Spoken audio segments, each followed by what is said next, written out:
And here I am 8 minutes into this show, and I'm already primarily through this stuff.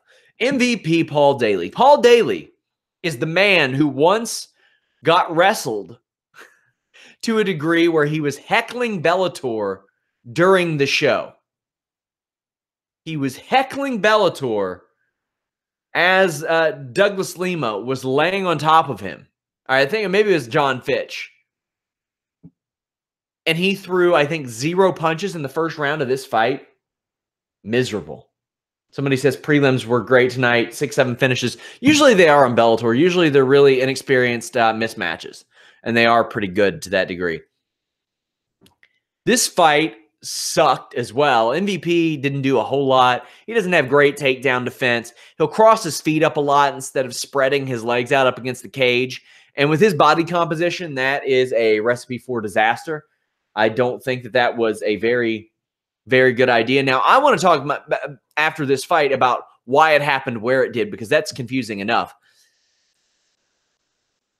Paul Daley gave this fight away. He wrestled, by the way, keep in mind, the same guy that harassed Bellator about wrestling. And we have a lot of people saying, this showed that MVP is overrated. MVP won the goddamn fight, guys. He won the fight. For better or for worse, doesn't really matter. You can say he's overrated all you want, but he won the fight. He made an effort to put forth some action. But what confused me was when he broke free, cracked Daley with an elbow, or I think it was a knee, he then initiated a cage clinch. Now, he did land that takedown and threw some punches or some strikes down on Daley. But, man, this wasn't good. In the third round, Daley went right back to the takedown, but MVP was able to take the back, was nowhere near finishing Daley on a rear naked choke. It was not in, nowhere close. Ended up landing some nice elbows. Those are not 12-6 elbows. Not 12-6 elbows. Quit saying that, please. And MVP stole the fight in the 5th round by taking that back control. So I did think that MVP earned that fight. He did come back and win it. I'm so much happier that he's going to be facing Douglas Lima than Paul Daley at this stage. Daley showed an incredible amount of respect to Paul Daley, or not Paul Daley, Douglas Lima.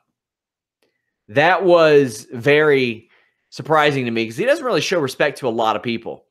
But Paul Daley, or MVP rather, is a good indication of how Bellator can bring somebody up slowly. But man, they got to develop the skill set. Could you imagine MVP fighting Jon Fitch? Well, if he doesn't crack him, he's losing that fight. Bottom line. Now let's talk about this weird decision to put this fight in Uncasville, Connecticut. This should have been the biggest fight, at least from a hype standpoint, in UK MMA history. And they have the balls. Scott Coker has the balls to say, well, we didn't do it in the UK because it was too hard to find a venue. It was too hard for us to find a place, and he put it off on distributors, and he put it off on venues and all this stuff. No, my man. No. You got to fight in Dublin, Ireland next week. That's going to be on Paramount and DAZN. James Gallagher's headlining that show. Why? How about last week? You had a show in Newcastle. I think it was an 11,000-seat arena. No, you didn't want to do that? You couldn't have ran it there? What? I don't care. They could have made that work.